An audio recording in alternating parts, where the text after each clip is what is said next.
honor and hard-earned privilege, one that only 115,000 fellow Rebels share. Your UNLV Alumni Association represents all alumni and promotes ways for alumni to help alumni. We proudly welcome the class of 2019 to the UNLV alumni family. Learn how you can get involved at unlvalumni.org. That's unlvalumni.org. Go Rebels. If you've got a piece of jewelry that needs repair, what do? Go see Cliff Miller at MJ Christensen, and they can do the repairs. Absolutely. Since 1939, where does Las Vegas go to have their treasures repaired and maintained? MJ Christensen Diamonds. We take care of everything. I love that because you come to me with a problem and you leave problem solved. MJ Christensen, something special for the love of your life. Located at Boca Park. Follow us on Facebook for exclusive offers. Check this out. Wow, that's bright. Just how many lights do you have on that racer? 14. It's like riding the desert in daylight until the battery dies and everything goes dark. You should get 2 ATV Interstate batteries, one to power all your lights and accessories and the other to power your ride. And with hundreds of authorized dealers in the area, you'll even be able to find one at night. That's a great idea. You know, if you didn't wear tinted goggles when it's dark, you wouldn't need the 14 lights. Interstate batteries. Outrageously dependable.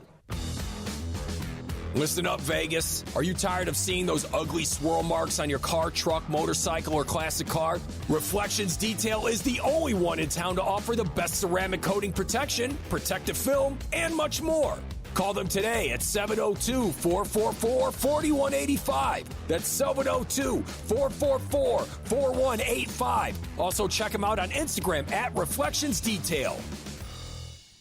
With John Lyons from Lyons Physical Therapy, the ratings for LPT are as good as they get, 5 out of 5 stars. What makes Lyons Physical Therapy unique as a treatment option? Yeah, Dave, and we're thankful for that. We've had great patients and customers over the years that have given us honest reviews. I think what separates us from other companies is that we pay attention to our patients. We individualize their treatment plan. We take our time and use our manual therapy skills and our hands to actually work on every patient. These patients aren't just a number. We're actually trying to help them, and we listen to their needs and what works best for them. LionsPTLV.com, 702-476-0222. It's your retirement. Let's get to it. Hey, Mike DiGregorio, president of Retire Vegas, and by now, you've heard our commercials over and over. We get people like you outstanding investment returns without the risk of Wall Street. We put together alternative investments that I bet are safer and higher yielding than anything in your portfolio. Get more information by visiting retire-vegas.com. With multiple free retirement guides, there's one that's going to fit your needs. Go to retire-vegas.com. Why do you need shutters in your house? Help on the power bills? Maybe add some beauty? Whatever your reason is, you want the best, right? That's Sunburst Shutters, period. Sunburst Shutters delivers 100% satisfaction all the time. And they're the only ones that have Polywood shutters. That means they don't warp from our Vegas sun.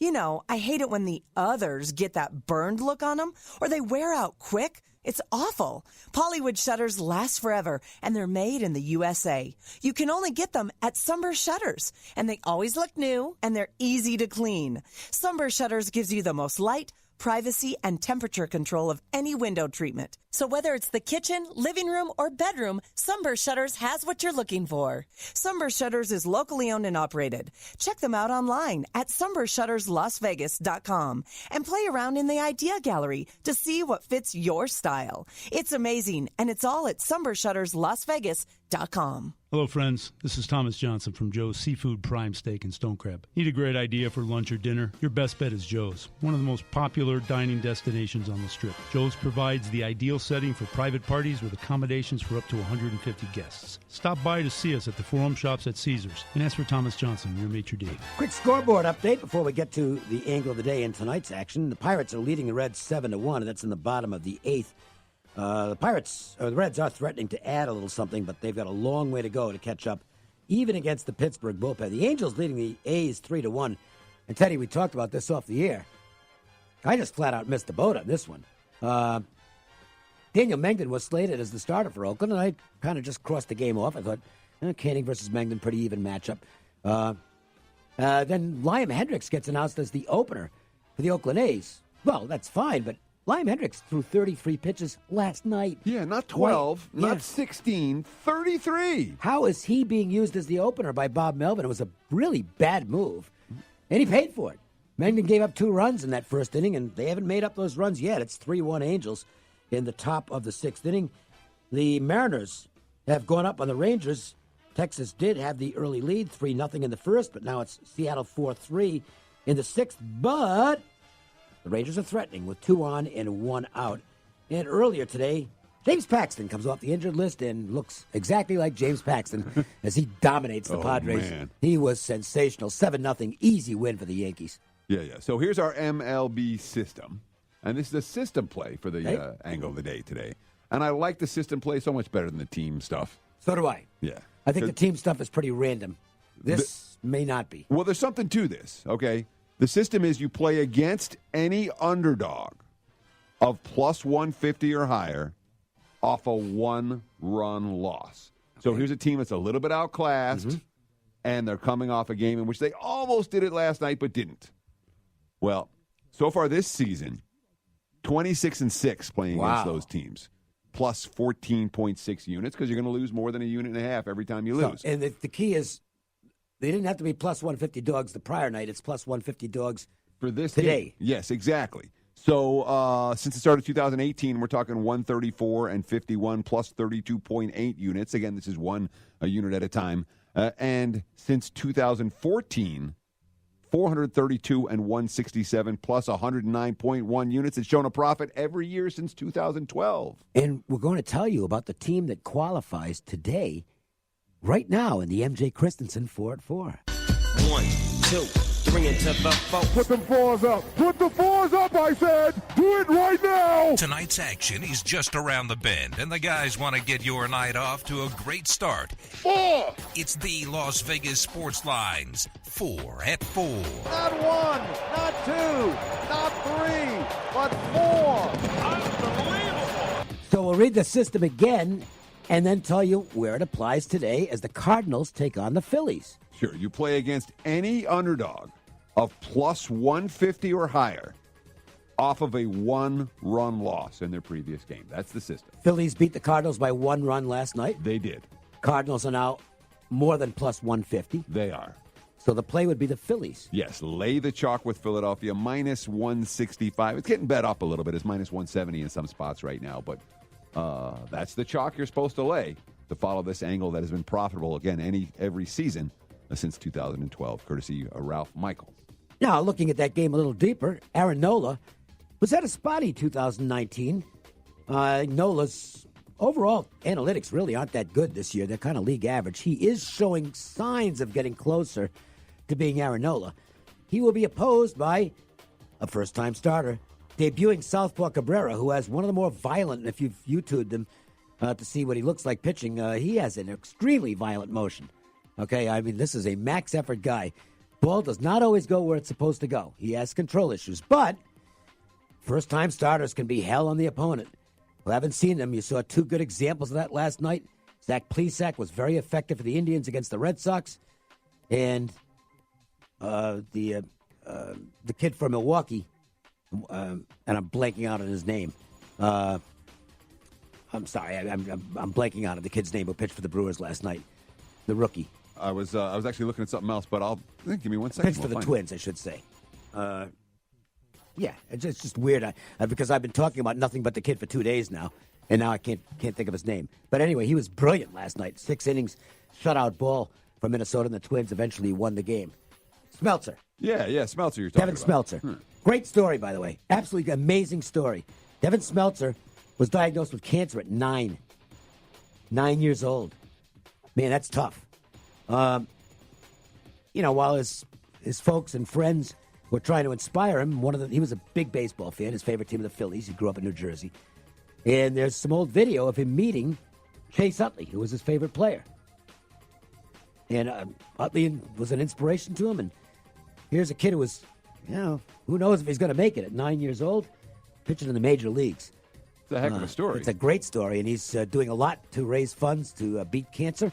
Good for him. I mean, it was just pretty awesome last night. Jack Morris actually broke down in tears He was that inspired talking about it in the broadcast booth. And Jack Morris is a pretty tough guy. Yes, he is. You know? So anyway, what I was saying as it gets back to baseball is the two first-time starters were really good. Last night, we could have another case of that tonight with Cabrera. I played the first 5 under in this game. We'll see if it works out. I hopefully 2 trips through the lineup for Cabrera where he doesn't walk too many guys, and we'll see if Nola can keep a somewhat quiet St. Louis offense, at least pretty much off the scoreboard. Under 5.5, minus 105, I thought it was a pretty good bet. Yeah, I mean, St. Louis isn't scoring. No. And they're not winning. They won the first day of May. What are they, 5-17 since? Not good. Yeah, I mean, and it's, consistent, uninspired baseball and back-to-back one-run losses, to close out the homestand in the opener yesterday.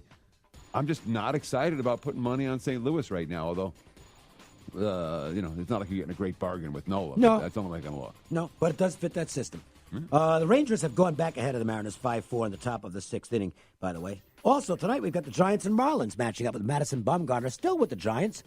The widespread belief is that he will not be with the Giants that much longer.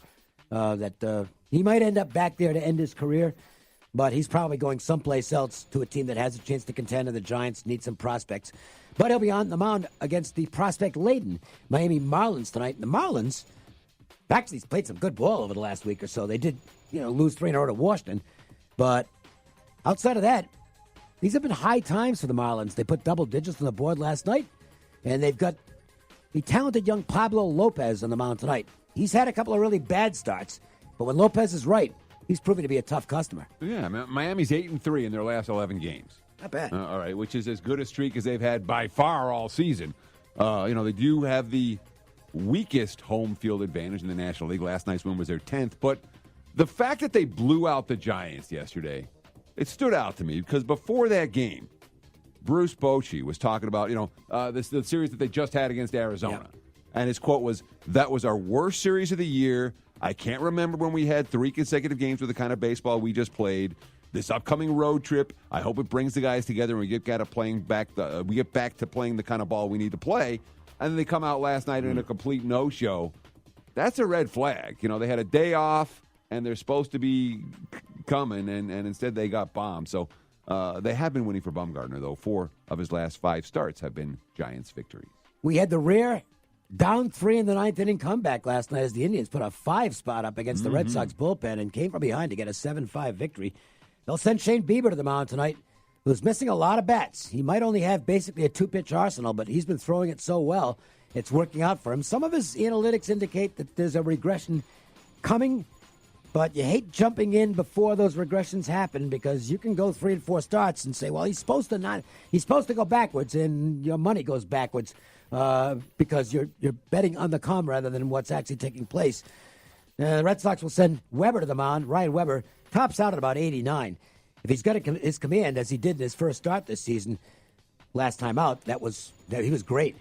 But, boy, that's a tough thing to call when you're throwing 89. You better have your command. You better. And, of course, the Red Sox bullpen behind him, when you get bombed around like you did last night and use a bunch of key arms in doing so, that definitely leaves concerns for the next day. And you talk about Bieber. I mean, the advanced metrics on him are pretty impressive. More than 11 strikeouts per 9 innings. The markets pay attention to numbers like that. His home run rate is very high. Well, and the other thing is that he's giving up, for a guy with otherwise sparkling analytics, he's giving up a really high percentage of hard hit contact. So when people make contact, they usually hit it pretty close to the barrel. But a lot of guys have been missing the ball completely. So sure, and it's and when you look at a home run rate that high, you can say, hey, that might drop. Yeah, So, but Weber's just he's bounced around in the minors since 2009. He's bounced around in the majors since 2015. He's the ultimate tired retread spot starter. But he's got a pretty good lineup behind him. And we'll look at the Cubs and Astros, or what's left of the Astros. Wow, they are shorthanded. George Springer, DL, IL. Jose Altuve, IL. Carlos Correa, now heading to the IL as well. I don't care how good your lineup is. You take 3 studs out of it, you're just not going to be as good. We'll see if the Cubs can take advantage tonight. The very steady Wade Miley on the mound for the Astros. And Kyle Hendricks, who's been much better at Wrigley than on the road, will be on the mound for the Cubs.